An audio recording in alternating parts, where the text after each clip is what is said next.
आ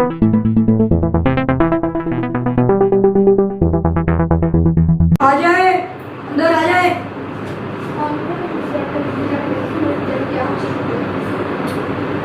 हाँ जी, ये इस मोहम्मद हसन का आपके बेटे का टेस्ट ये है 0 of 100। इतना नाराज बेटा आपका।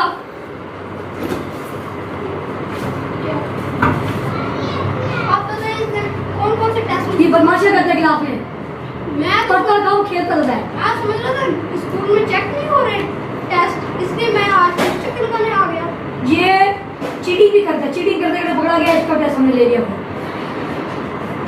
अच्छा जी, ये इसकी बुक्स पढ़े क्या क्या लिखा हुआ है, क्या फारसी जुबान लिखी हुई है।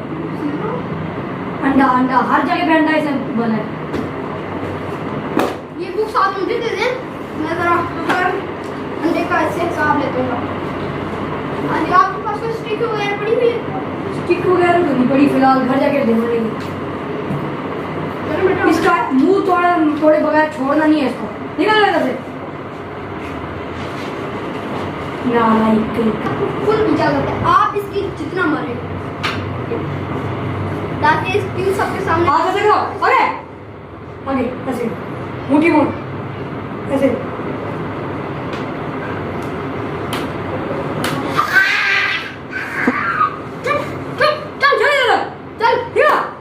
इधर से आप मुझे ये इधर से चल तो मैं क्या देखो तो भाई नालायक बच्चा।